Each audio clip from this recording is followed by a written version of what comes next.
Well now, are you settled? If so, then let's do our little trick. Let your eyes remain slightly open, not focused, just loose, and allow the room to grow indistinct on its own. Let the darkness settle without you trying to define it, and you'll find that the longer you try to stay awake, the sooner sleep will come. Sink slowly into the mattress beneath you. Let it carry your full weight, steady and still. Breathe evenly and stay exactly where you are. And if you hear a slow, steady tapping from somewhere near the window, ignore it.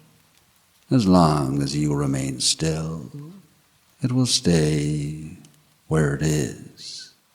Now, let's begin tonight's stories.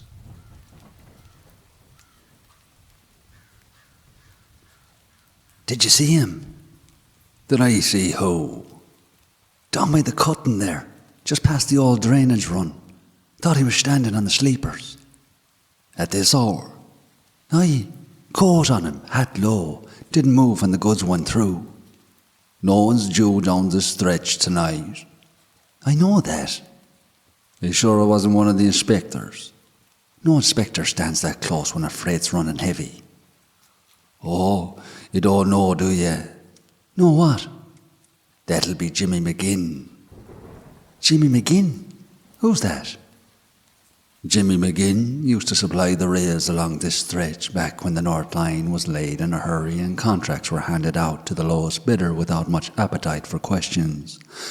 He built his name on efficiency, on finishing before schedule, on bringing a job in under cost when other men said it couldn't be done.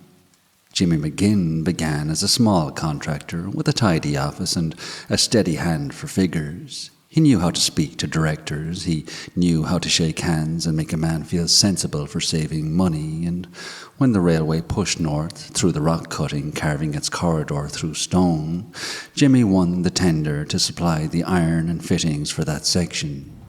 The cutting was narrow and damp. The rock face wept even in dry weather. Thin green streaks ran down through the stone, and water gathered in shallow seams beneath the ballast. It wasn't an easy place to build. Jimmy stood there once in a new coat, watching men unload lengths of rail. He spoke of strength and progress. He assured the foreman the iron would hold. The paperwork said it would. He had bought cheaper stock. The rails were serviceable to the eye. They lay straight and clean along the sleepers. The fish plates joined them neatly. The bolts tightened down with a sharp ring, but the iron carried more slag than it should have. The bolts were not all new. Some had been reclaimed, cleaned, and threaded again. The ballast beneath the sleepers was thinner than specification required. Where water gathered in the cutting, stone would shift under weight. A trackman mentioned it once. "She's pumping under load," he said, after a freight passed. "Feel that under your boots." Jimmy was present that day. He bent, picked up a piece of ballast, let it fall from his fingers. "Settle it again," he said. "Tamp it proper." The gang tamped the stone by hand. The track sat firm for a week, and then the dip returned. Jimmy signed the inspection sheet regardless. The line opened fully. Freight began to run through the cutting day and night. He was a family man. That was what people said of him. He had a wife who kept a neat house near the station road, 2 children, a boy and a girl. He walked them to church on Sundays. He spoke of provision and responsibility. He said a man must think of the future. When the railway accounts showed profit on the North Line, he pointed to his contracts. When men grumbled about long hours in the cutting, he reminded them that industry required sacrifice. The derailment came on a cold morning thick with mist in the rock walls. A freight working moved south through the cutting, hauling wagons, and at the rear a carriage fitted out for labourers being transported to a job further down the line. They sat shoulder to shoulder on wooden benches, boots muddy, hands rough from work. Some dozed, some joked about the pay. As the engine entered the cutting, the rock walls carried the sound ahead of it. The ground trembled, as it always did, under a heavy load. The rails bore down. At the weakest joint, where a fish plate had begun to fracture and the ballast beneath had softened from months of seepage, the iron shifted. It didn't look dramatic. It didn't explode. The rail ahead dipped a fraction. Under the full weight of the engine, the joint gave way. The leading wheels jumped. The engine lurched, fighting for purchase. One wagon bucked and tore free. The carriage carrying the labourers tipped and rolled against the damp stone wall. Wood splintered, iron screamed against rock. Steam burst from a ruptured line and filled the cutting with white. When the motion stopped, there was a silence that didn't belong to any ordinary pause in the day. Men lay among broken boards and twisted iron. Some called out.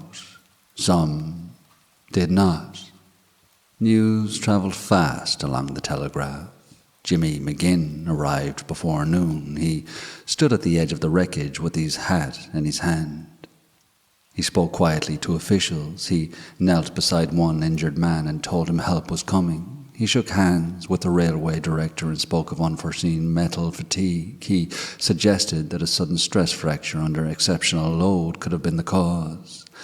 The paperwork would need reviewing, he said. Repairs will be urgent. The line couldn't remain closed. Within a week, Jimmy, of course, secured the contract to replace the damaged section. He brought in new rail, better stock this time, fresh bolts, proper ballast. The cutting was prepared quickly. The families of the dead were giving what compensation the railway deemed appropriate. The North Line continued to run. Jimmy's business expanded. His children grew. The story of the derailment settled into local memory as an unfortunate accident. Years passed. The cutting remained damp. The rock face never fully dried. The repaired section held firm under load. It was after traffic patterns changed and a spur line beyond the cutting fell out of regular use that things began to trouble the men on the night shifts. They spoke of hearing a distant whistle when no service was scheduled, of telegraph wires giving a faint hum in still air, of feeling vibration underfoot while the line lay empty. Jimmy dismissed such talk. "Men working too long in the dark," he said. He remained practical. He believed in ledgers and contracts. The derailment had been investigated, causes assigned, records closed. One evening, long after the spur beyond the cutting had been declared inactive, Jimmy walked the old stretch alone. He had been called to inspect complaints of loose fittings on a neighbouring section and took the opportunity to view the disused line while he was near. The cutting swallowed sound, as it always had. Damp glistened along the stone. The rails of the old spur lay dull with neglect. He stepped down onto the sleepers to examine a joint. A faint vibration passed through the soles of his boots. He went still. No train was due. He'd checked the schedule himself before leaving the office. The vibration deepened. Fine grit slid from the rock face and pattered against the ballast. Jimmy looked toward the bend at the far end of the cutting. The rock walls allowed little sight line. There was no visible engine, no headlamp cut the dusk. But the rails beneath him trembled as they had on the morning years before. He took a step back, intending to clear the line. His heel caught against a sleeper edge softened by damp. He stumbled forward, one hand reaching instinctively for balance. The vibration surged into a force. Those who found him at dawn said the body lay twisted across the disused rails, broken against the damp stone of the cutting wall. Blood marked the ballast. There was no fresh wheel marks, no soot, no sign of any locomotive having passed through the night. The official report recorded it as a tragic misstep in poor light. The railway men said little. They continued to walk the cutting on their ships. Freight still ran on the main line beside the old spur. The damp rock still wept. The telegraph wires still hummed on certain nights when the air stood still. Back on the ballast, the younger worker shifted his weight. "So you're telling me that was him?" The older man adjusted his lamp. "Seen him myself twice. Stands near where the old giant failed." "And what, he just watches?" The older worker looked down the line where the rock narrowed toward the bend. "Line remembers," he said. "Best not stand on it longer than you have to." They walked on through the cutting, boots crunching against stone, the rails running straight ahead into the dark curve where damp rock closed in, and the sound lingered longer than it should.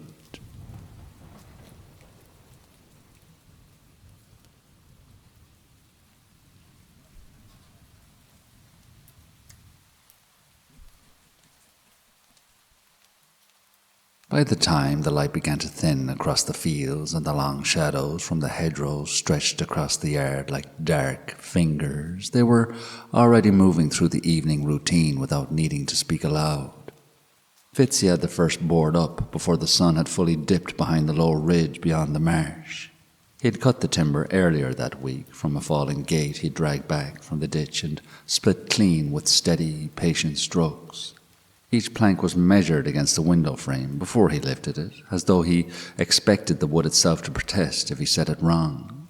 The boards always went up in the same order, back window first, then the side, then the front.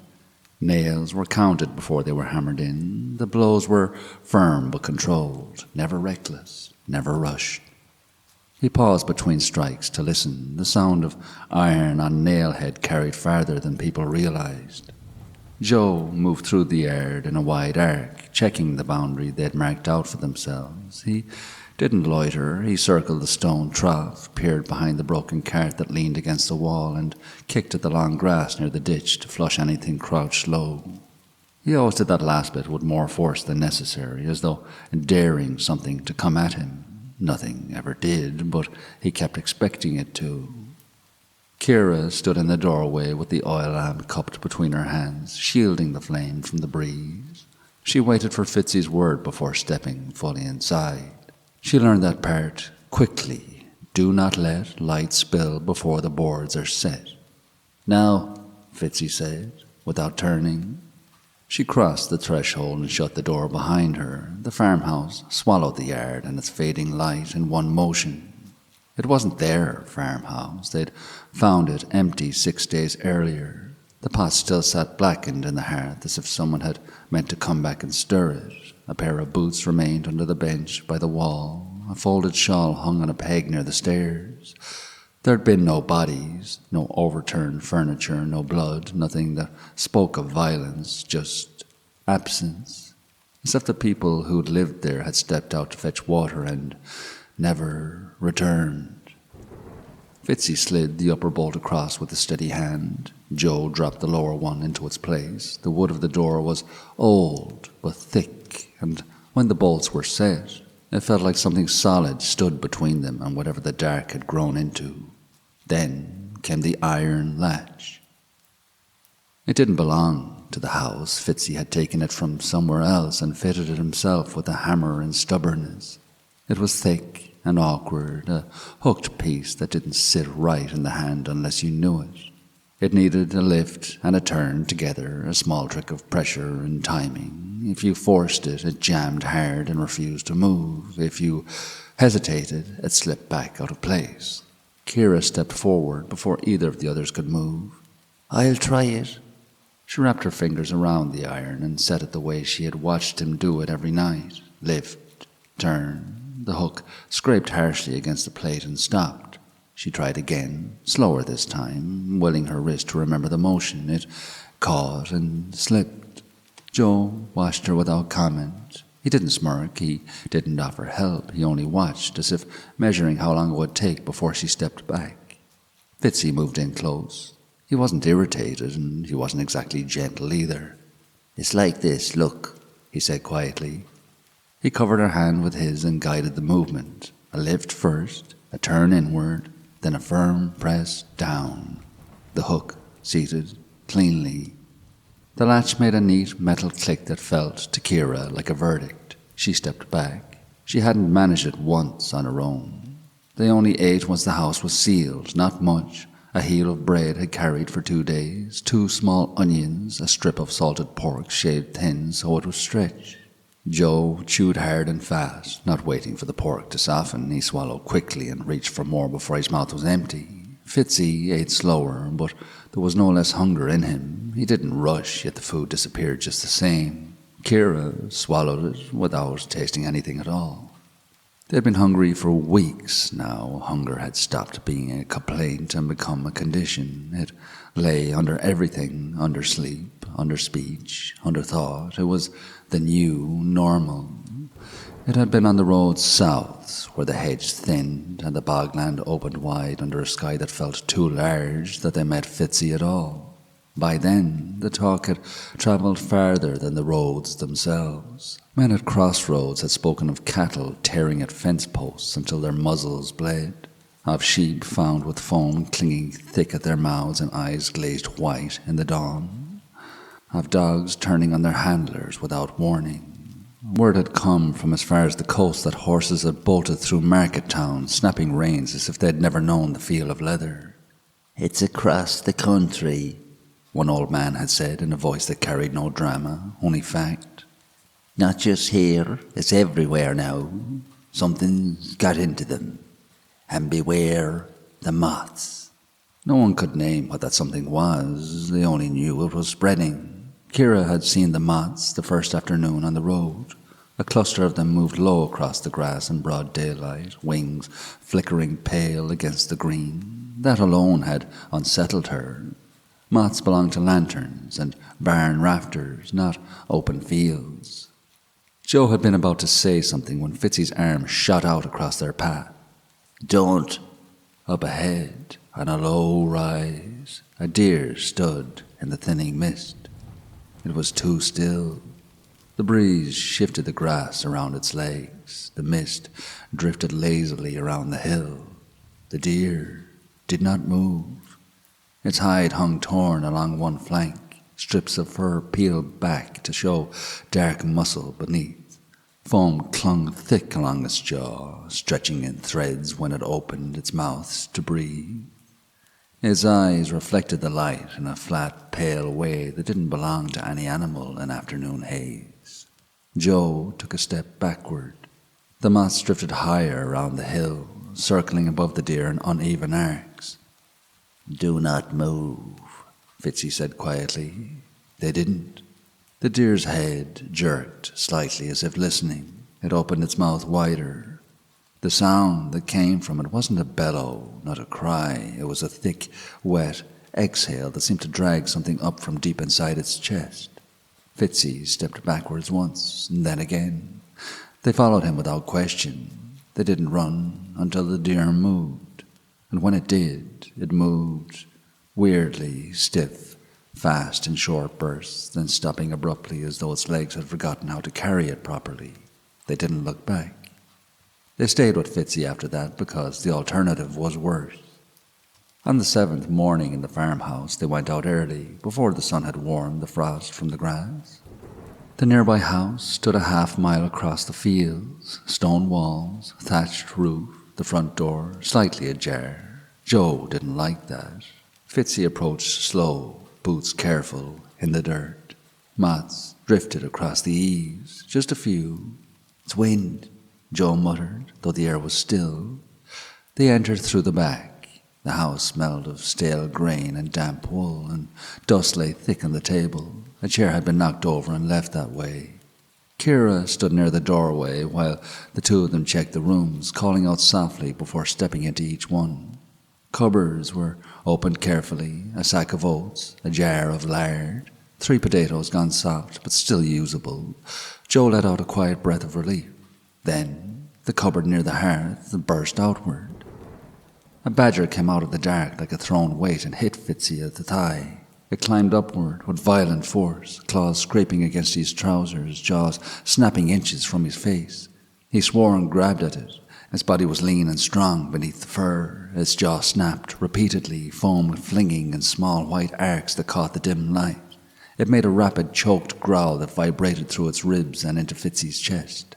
Joe seized it from behind and tried to wrench it off. The animal twisted hard, surprising in its strength. Its cheek, wet with slobber, swiped across Fitzy's cheek. Drool smeared across his chin. Fitzy shoved its head away with his palm. The foam spread across his fingers, across the back of his hand. Joe's forearm brushed the animal's mouth as he struggled to pull it free. The badger snapped again, teeth grazing fabric, but didn't break the skin. Kira stepped in with the kitchen knife she'd taken from the table. She drove it downwards once, hard. The animal convulsed against Fitzy's grip. She drove it again, and the blade sank deep. The body sagged. Fitzy stood breathing hard, face wet, eyes bright with the shock of it. Joe wiped his arm against his trousers, smearing whatever had touched him into the coarse fabric. "That was close," he said, almost offensively. Fitzy wiped his cheek with his hand, then wiped his hand on the front of his coat. They left the body on the floor. They didn't wash. They packed what food they could carry and left quickly, glancing back once before stepping out into the yard. Outside, the moths had thickened around the doorway, not swarming, but gathering, hovering close to the lintel and window frame. That evening, back in the farmhouse, the routine repeated, as it always did. Boards, bolts, latch.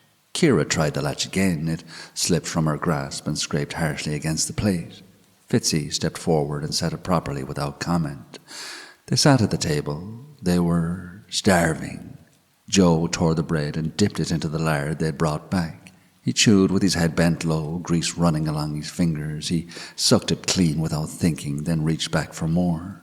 Fitzy chewed on the pork rind and licked his fingers clean. He wiped his hands once against his coat and then reached for the bread again. Kira watched their hands. Neither of them thought about the badger. Neither of them noticed the moths circling low around the table. Not one, or two, a dozen. The wings flickered in the lamplight, brushing the beams above them, skimming the air near Fitzy's shoulder and Joe's back. Kira's appetite vanished completely. She lay down that night with the taste of salt and fear mixing in her mouth. She woke, not to a sound, but to a movement. The air in her room felt disturbed, as though something invisible had passed through it. Moths drifted in the dark. 4, 5. They brushed the wall, the bedpost, the air above her face. She lit her lamp with shaking fingers. More moths pressed in through the crack under the door, drawn not to her flame, but beyond it. She stepped into the hallway. Fitzy stood at the far end, facing the door. Still, moths circling him in a tight orbit, looping around his head and shoulders in uneven patterns. "Fitzy," she said. His eyes opened. They caught the lamplight and held it flat, reflective, unnatural. He turned and he ran, not stumbling, not slow, directly toward Kira. She fled back into the room and slammed Joe's door open. "Get up! It's Fitzy! He's gone mad!" Joe sat up instantly. Too straight, too smooth. His eyes caught the light, the same pale sheen. He opened his mouth. A thick animal sound came from him, low and harsh. Fitzy hit the door frame behind her. The wood split under the impact. Joe rose from the bed, movements deliberate and unnatural in their steadiness. Kira shoved past them both as they collided into the narrow space between bed and wall. She ran downstairs. The lamp slipped from her hand and struck the floor. Darkness swallowed the hall. She reached the front door with her hands out in the black, finding the cold wood, the bolts, the edges of iron. The upper bolt was already thrown. She shoved it back with both hands, the metal rasping against its slot. The lower bolt fought her. She found the little lip of it with her fingertips and forced it back, inch by inch, until it slid free. The night air pressed through the seams around the door at once, cold and damp and smelling of grass and marsh. Then she reached for the latch.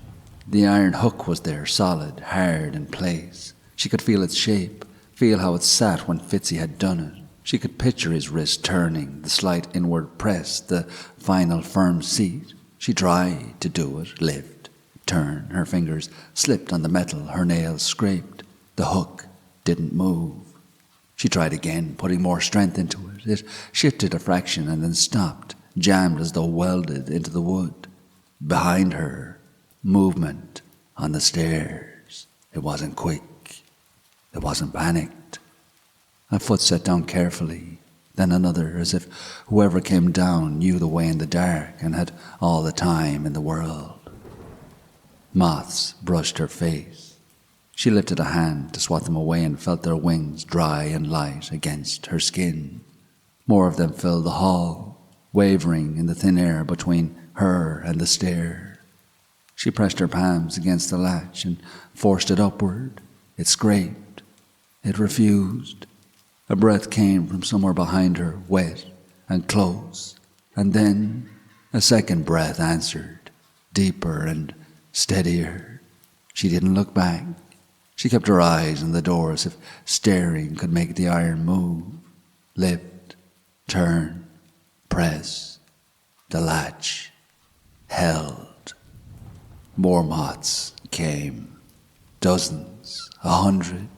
They rose into a pale cloud, circling in a tight column in the hall.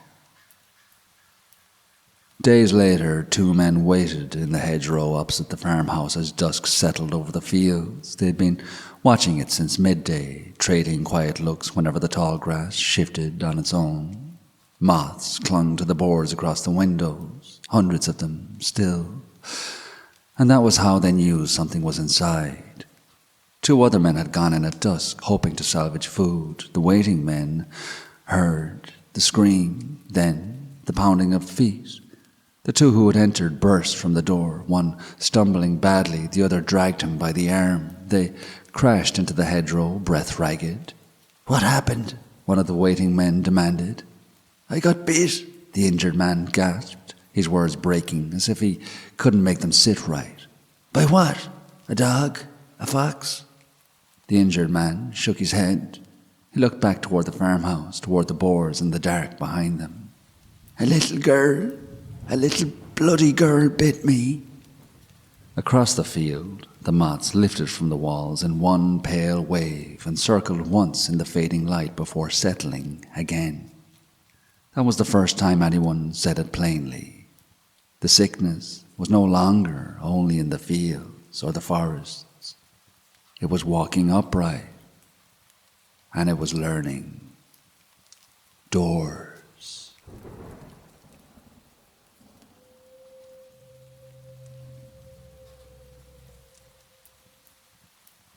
Tom Hennessy had a way of entering a room that suggested the room had been waiting for him. He wasn't tall, he wasn't handsome, he wasn't even especially memorable at first glance. He made himself memorable by force of habit. He arrived with a small smile, already prepared, the sort that you might give a child with mud at his knees, and he would look from face to face as if counting a room into order. "And now," he would say, as though everyone had been mid-mistake before he arrived, "I heard there was a sense to be had in here." People laughed. People always laughed, because laughing was easier than starting a quarrel over nothing. Tom read that laughter as approval. He had read it that way for years. In the parish, he was spoken of in the same breath as weather and prices. You didn't so much like Tom as you accepted that Tom came with the place. He chaired meetings he hadn't been asked to chair. He offered opinions to people who hadn't offered him questions. He corrected stories that weren't his to correct. He'd stand outside the church after Mass, coat collar straight, and place a hand on a man's shoulder as if steadying him for the weeks ahead. "Fair play," he'd say, with a nod that meant, "I've noticed you. Keep at it." If the man didn't answer quickly enough, Tom would answer for him. "You will?" Tom would add. "You're that sort." He thought of himself as encouraging. If someone suggested gently that he might let another voice have a turn, Tom would give that same small smile and say, "Of course, I'm only trying to keep things tidy, if nobody minds." Nobody said they minded. People had jobs to do. There were animals to tend, there were children to collect, there were pipes to fix and turf to cut and dinners to get on. There was no time to teach Tom what he could not be taught in a lifetime, and Tom, for his part, was convinced he was liked. He liked to tell himself that people came away from him improved. He pictured it the way a man pictures himself in the right when nobody is watching. He imagined the younger lads taking his advice home and giving it to their wives as though it had been their own thought. He imagined old men thinking, "Tom's a good man.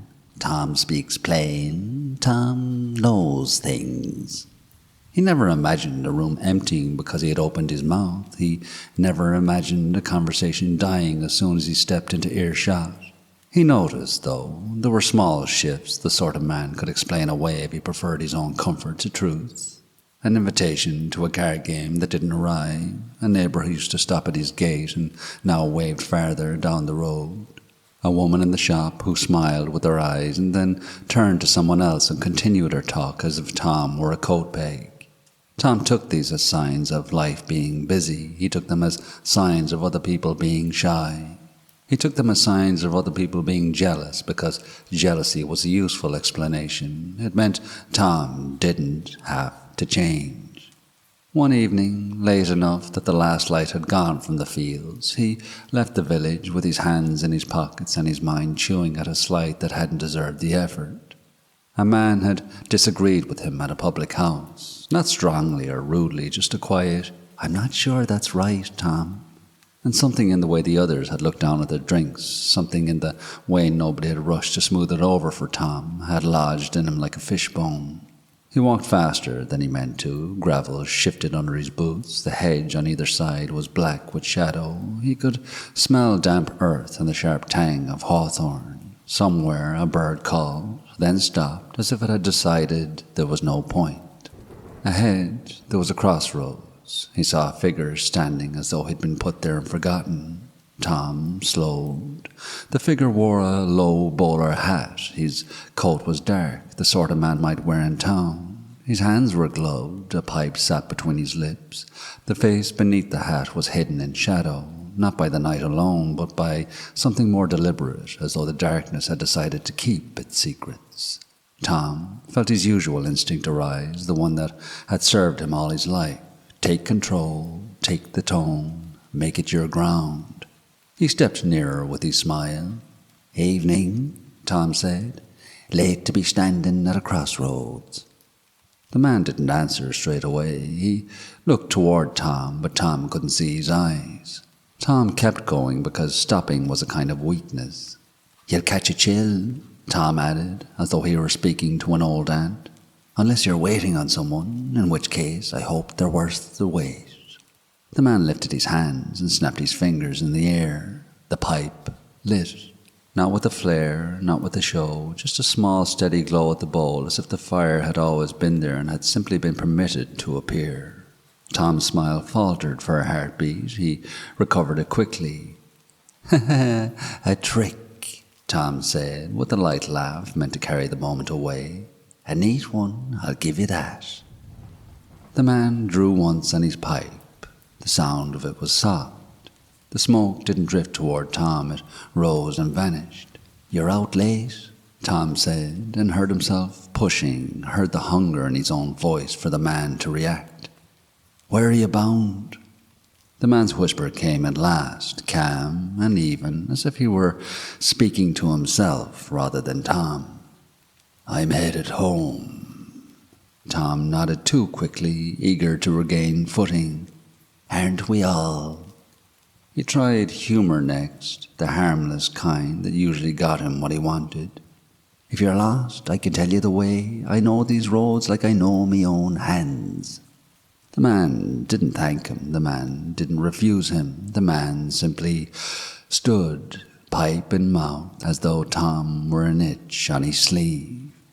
Tom felt the old irritation rise, familiar and hot, the feeling of someone not playing their part in the story Tom had written.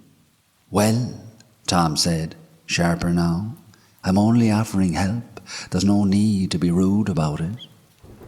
The man's head turned slightly, just enough to show that he had heard. Tom took that sliver and drove a wedge into it. "You'll find," Tom went on, "that in this parish people mind their manners. We're not in Dublin here, where a man can stand in the road and stare at strangers as if it's his right." The whisper came again, calm, still.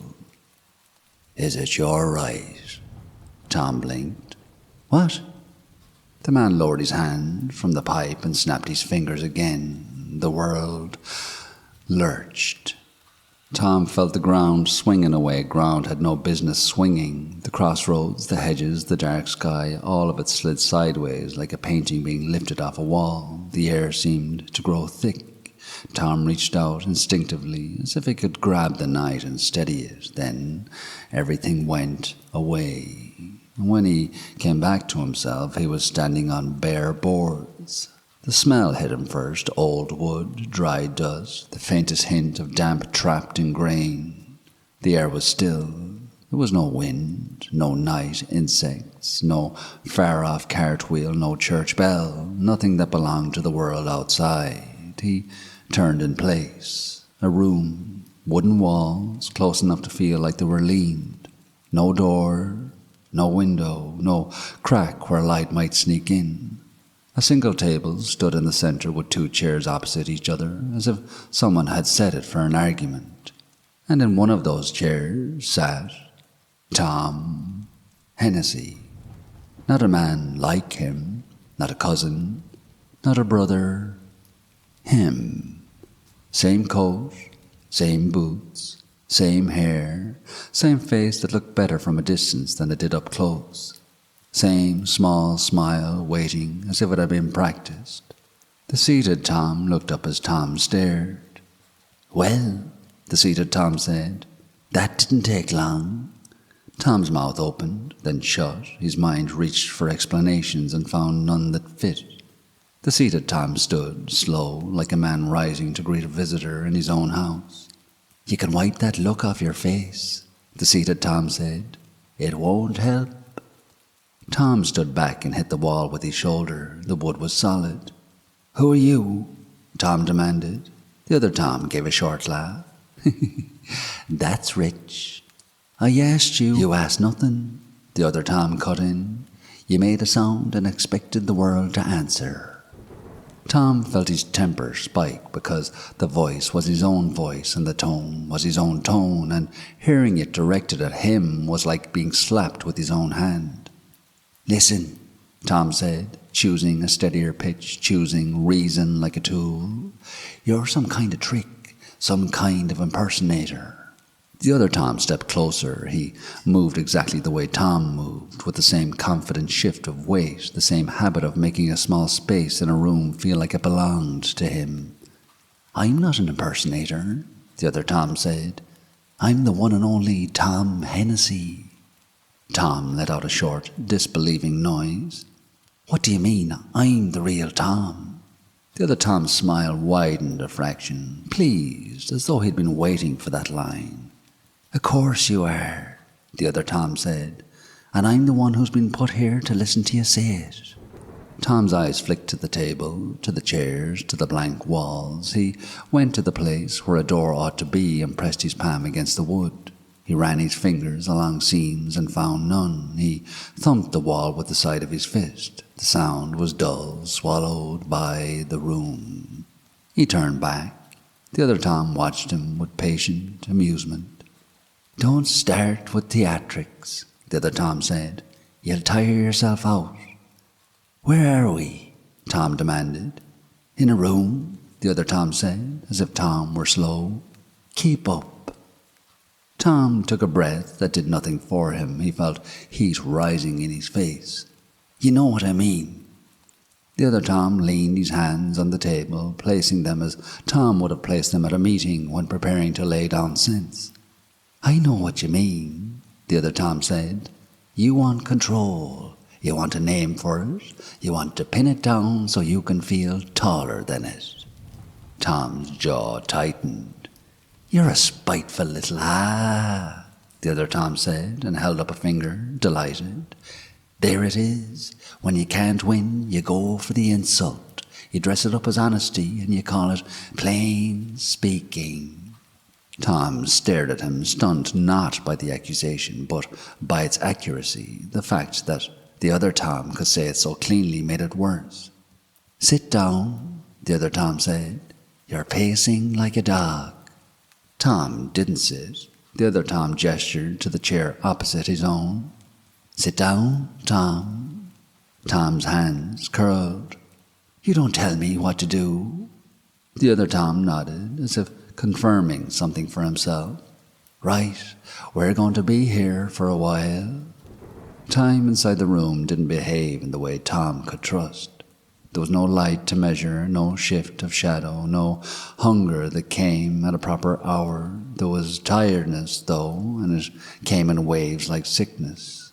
Tom would feel steady for a stretch, then suddenly the world would seem too close, and the air too heavy, and the other Tom's voice too loud. They talked. They couldn't stop talking. At first, Tom tried to laugh it off, tried to treat it as some kind of dream, a strange prank to be endured until morning. You're me, Tom said with a forced chuckle. So you'll understand this. We can stop the nonsense now and go on our way. The other Tom sat back and crossed his legs, mirroring Tom's old pub posture with such precision it made Tom's skin crawl. We can't go on our way, the other Tom said. There's nowhere to go. Tom tried bargaining the way he bargained with priests and shopkeepers and friends' wives. He tried reason, then guilt. If you're some poor soul trapped in here, Tom said, I'll help you. I'm not a cruel man. The other Tom's laugh was short and sharp. No, you're not cruel. You're just exhausting. Tom flinched at that word, not because it hurt, but because it landed. He attacked next, because attacking had always served him. You're an awful creature, Tom said. If I met you at a crossroads, I'd walk the other way. The other Tom's eyes narrowed. You do meet me every day, and people do walk the other way. Tom snapped. That's a lie. The other Tom leaned forward. Is it? They fell into loops. A sentence would be said, then twisted, then thrown back. They argued over what had been meant and what had been implied. They began correcting each other's phrasing, not for clarity, but for dominance. You said, Tom began. No, the other Tom interrupted. I said this. If you're going to quote me, do it properly. Tom slammed his hand on the table. The sound cracked through the room. Don't interrupt me. The other Tom lifted his brows. Hear yourself? Tom moved the chair, scraping it on the boards. The sound went through his head. I'm leaving, Tom said. The other Tom pointed at the wall. Leaving? How? Tom went to the wall again, ran his hands along it, again, and found nothing. Again he pressed his forehead briefly to the wood, not in defeat, but in a kind of furious disbelief. And when he turned back, the other Tom was watching him with the same small smile. Go on, the other Tom said. Tell me it's everyone else. Tell me it's jealousy. Tell me they're too soft for truth. Tom's voice rose. You don't know what you're talking about. The other Tom's voice rose too, matching him without effort. Oh, I know, the other Tom said. You walk into a room and you take it. You take the air, you take the talk, you take the peace and you call it order. I'm trying to help. You're trying to be needed, the other Tom said. There's a big difference there, Tom. Tom's mouth worked, searching for a reply. The other Tom didn't give him time. You want them to clap for you without clapping, the other Tom said. You want them to look at you like you've saved them from themselves. You want the credit for being good without the work of being good. Tom surged forward. Shut your mouth. The other Tom stood as well. They were close enough now that Tom could see every familiar flaw in the other face, the slight redness around the nose, the faint line between the brows, the way the mouth pulled down when annoyed. It was like being forced to look at himself in clear water. They shoved each other harder than Tom expected. The other Tom's hands were as strong as his. The other Tom's anger was as quick as his. Tom tried to bully him with height and posture and got nowhere because the other Tom knew every angle Tom used. Days, if they were days, passed like that, not in a steady march but in bursts of argument, then stretches of silence that were worse than argument because Tom's mind kept running even when his mouth wasn't. He began to hate the sound of his own voice. He began to hate the other Tom's pauses because they were his own pauses. He began to see in the other Tom every trick he had ever used and every reason he had ever given himself for using it, and still he couldn't stop. At one point, Tom tried to sit quietly and look away. He tried to deny the other Tom an audience. The other Tom waited, then said softly, "You think silence makes you look wise?" Tom snapped back, "It does." The other Tom smiled. "There you are." The room wore them down. Tom found himself speaking just to fill the air. He found himself speaking because not speaking felt like losing. His temper shortened, his patience thinned, his sense of himself began to wobble, not in a dramatic way, but in small humiliations. He would start a sentence and hear the other Tom start it with him, matching him word for word because they both knew exactly what they would say. He would change direction mid-speech just to prove he could, and the other Tom would follow him there as if it had been planned. "You're doing it again," Tom said once, pointing. The other Tom blinked, innocent. "Doing what?" "Acting as if I'm the one who's mad." The other Tom's expression softened, mock sympathetic. "You're not mad, Tom. You're just tired." Tom's hands shook with the need to hit him. The final break came from something small because it always does. The chair.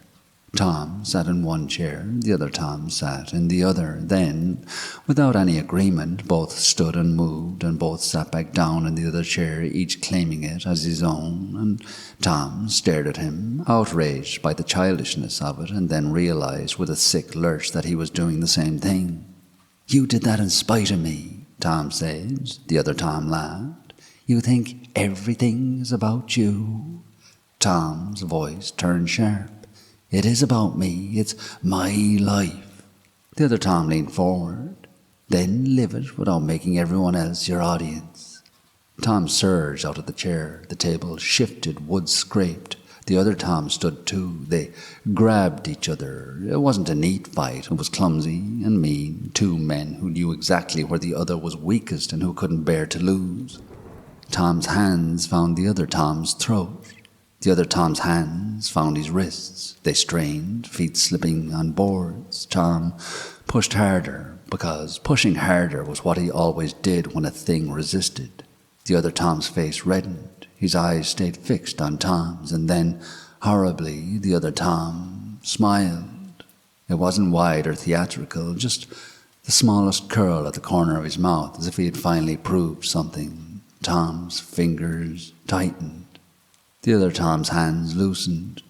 Tom leaned in, breathless with effort, rage roaring through him because he could feel the other Tom yielding, and he needed the yielding like drink. The other Tom's mouth moved, soundless now, but Tom could read the words in his own shape.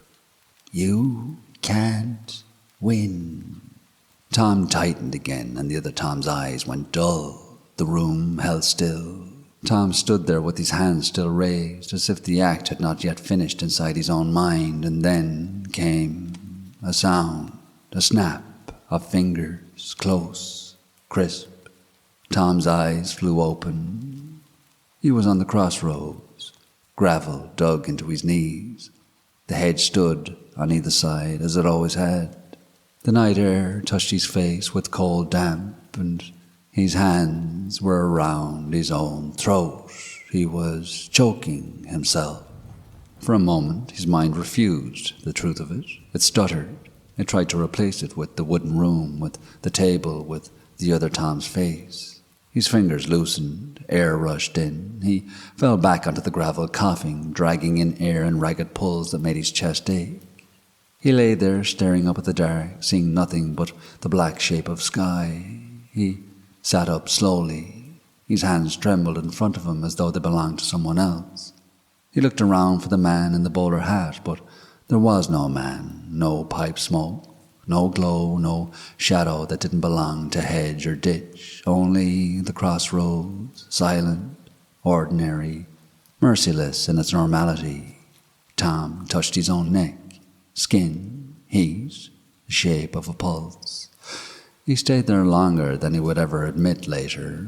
The night moved on around him. A distant dog barked, then stopped. Somewhere far off, a cartwheel creaked and then faded.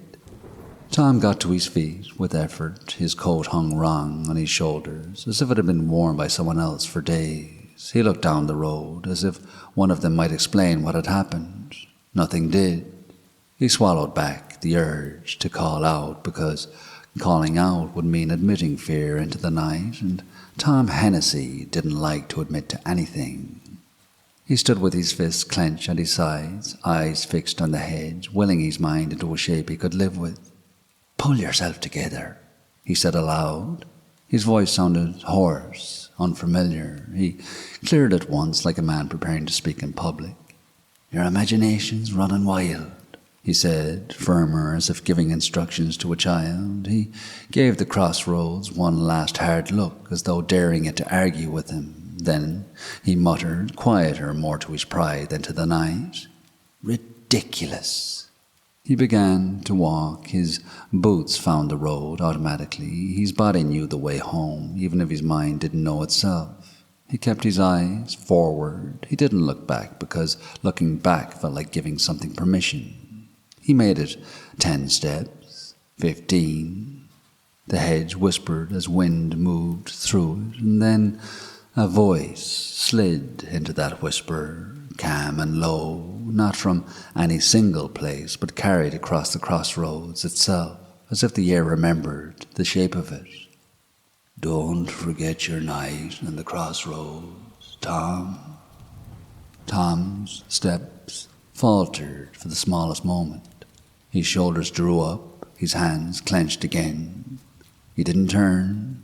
He didn't call out. He walked on with more speed, as if speed could leave it behind. By the time the first hint of the village came into reach, the voice was gone, only the wind remained. People in Ireland have always said the fair folk come in all shapes and sizes. Some appear as small as a thumbprint in a fern. Some take the shape of animals that don't behave like animals should. Some pass as men with good coats and quiet manners, and you never see their eyes until they decide you should. And at crossroads, where roads meet and choices hang in the air, there are old understandings that don't need ink to keep them true. You don't linger there after dark without reason. You don't follow a stranger's voice, no matter how polite it sounds. And if someone offers you a mirror you can't look away from, you mind what you do with it, because there are lessons that don't come like sermons. They come like rooms with no doors. They come like your own voice thrown back at you until you can't tell where you end. They come, sometimes, with a snap of fingers in the dark. And when they're finished with you, the night looks the same as it always did. This is how you know it happened.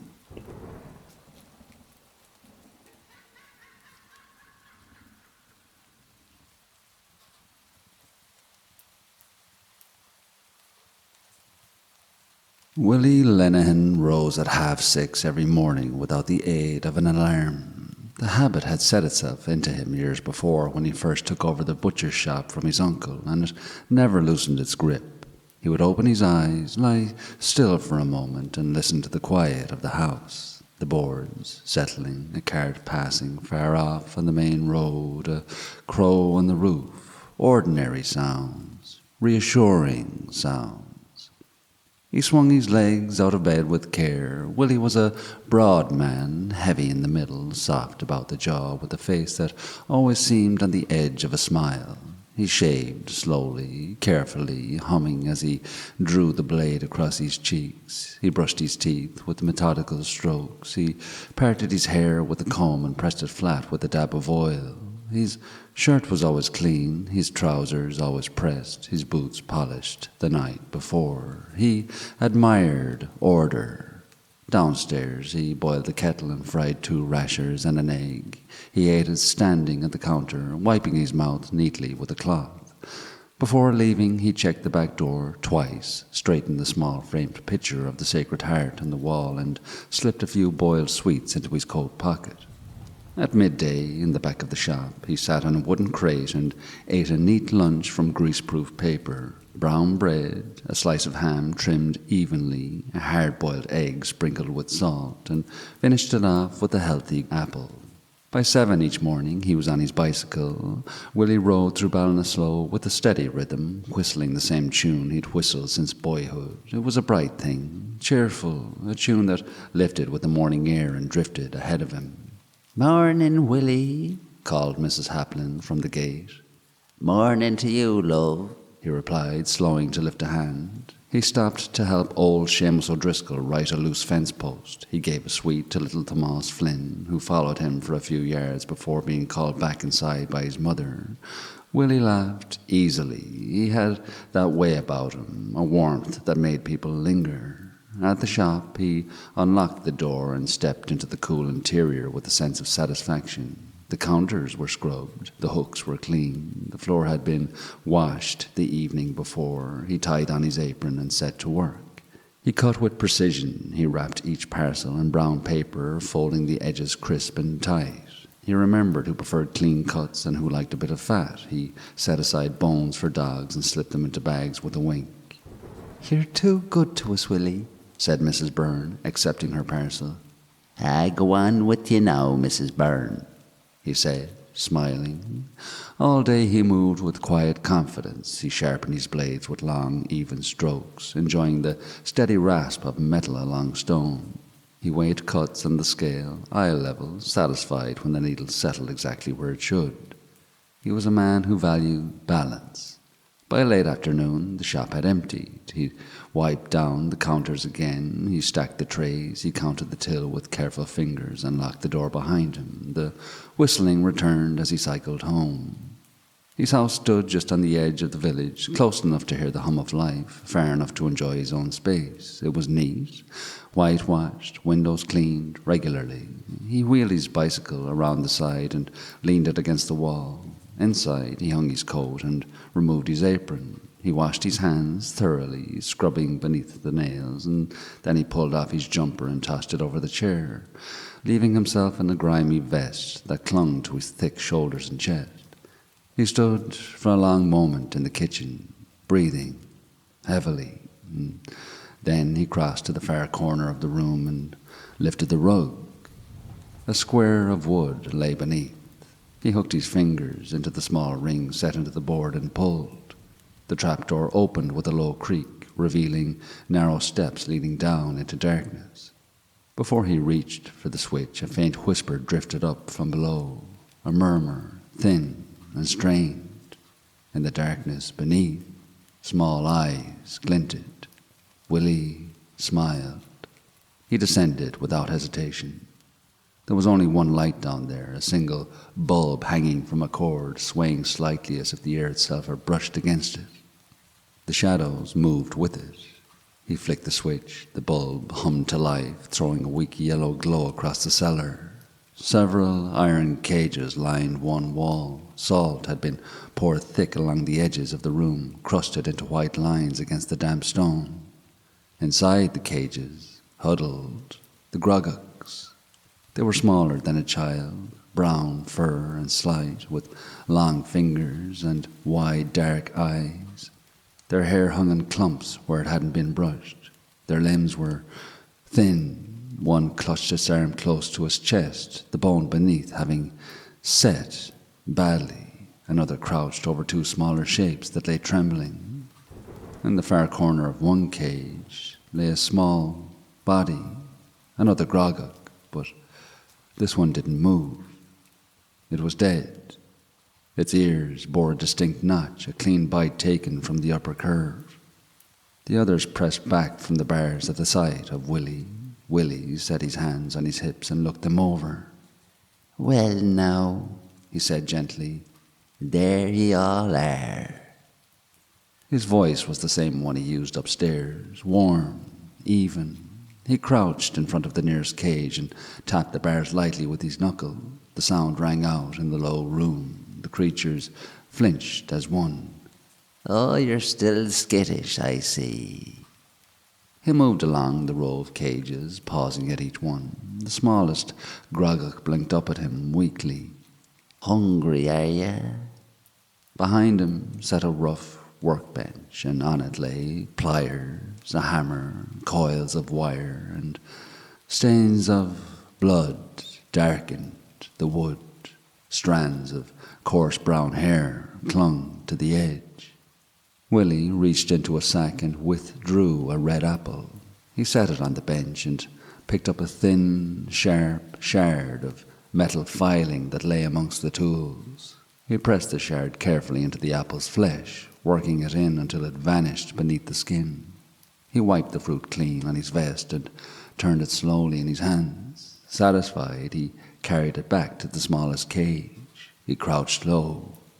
"Here you go now," he said softly. "Get this into ye. You must be starving."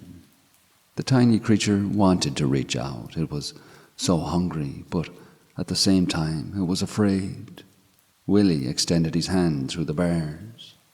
The creature slowly reached out. Before Willie could push the apple any closer, something shifted behind him, a sound from above, a soft scrape of wood. Willie drew back his hand and paused. Another noise, a chair dragged across the kitchen floor overhead. "Stay put," Willie said, as though speaking to children. When Willie got to the kitchen, the table had shifted a few inches from its place. One chair stood crooked. He rested the apple down beside the already full fruit bowl. He reached for the poker near the hearth and gripped it tightly. The radio on the shelf crackled to life. White noise filled the room, and through the static something else came, slow whispers, stretched and distorted. Willie stepped toward it and snapped it off. Click, silence. Then from upstairs, 3 clicks, the bathroom light flicking on and off, rapid and erratic. Willie moved upstairs, poker raised. The light flashed beneath the bathroom door. He climbed slowly, and halfway up, a painting fell in the hall behind him with a sharp crash. He didn't turn. He reached the landing. The bathroom door stood ajar. Light flickered within. He pushed the door open. The light cut out. Darkness. The door slammed behind him, and Willie spun around to meet 2 green glinting eyes hovering in the black. A faint outline formed around them, small at first, the shape of a groggock, one ear bearing a distinct notch. The shape breathed. It began to grow. The outline stretched taller, broader. The air thickened around it. Heavy breaths filled the small bathroom. Willie backed toward the door. The figure loomed over him now, towering, the glinting eyes level with his own. Willie tried to speak, but no sound came. The figure lunged forward. A force seized both Willie's arms and shoved him hard. He stumbled backward through the door and down the stairs, crashing into the hall. He scrambled to his feet and ran into the kitchen. A black, misted shape swept low and caught his ankle. He pitched forward, striking the table. Fruit spilled across the floor, rolling in all directions. Willie crawled backward into the corner, poker clattering from his grip. He didn't look up. He covered his head and waited. The house fell silent, and slowly he lowered his arms. The kitchen stood as it always had, the table upright, the chairs straight, the radio dark. He rose shakily and began to tidy. He righted the chairs, he gathered the apples and placed them back in the bowl. He adjusted the rug, he straightened the fallen painting in the hall. He took deep breaths until his hands steadied, and then he descended into the cellar once more. The single bulb swayed gently, and Every cage had been ripped open, the iron bars twisted outward as if something enormous had torn through them. Salt lay scattered in wide arcs across the floor.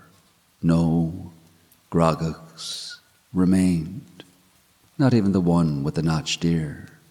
Willie stood very still, and in the days that followed, Ballinasloe shifted.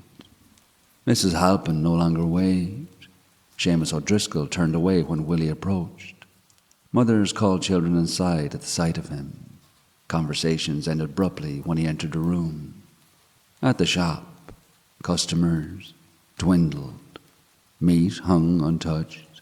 He cleaned more, spoke louder, and smiled harder, but the warmth didn't return. At Mass, the pew around him remained empty. He began to eat alone in the back of the shop again, laying out his neat lunch, brown bread, ham, an apple. He took a bite of the apple and thought to himself it would all pass. Just like that septic metal filing that was slowly working its way into his gut. As for the groggocks, it is known in these parts as a quiet spirit. It tends hearts, it mends what is broken. It asks for little more than respect and a scrap of kindness. It's small and it's gentle, yet like any creature kept behind iron and salt, it remembers. And sometimes the warmth that leaves a house doesn't drift away. Sometimes it simply walks.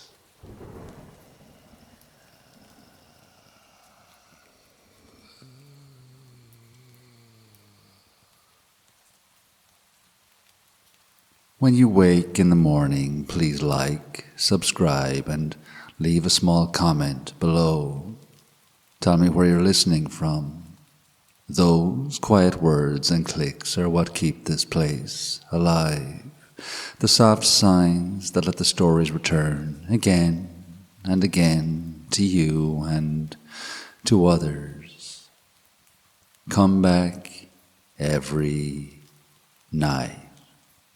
Let this be your resting place.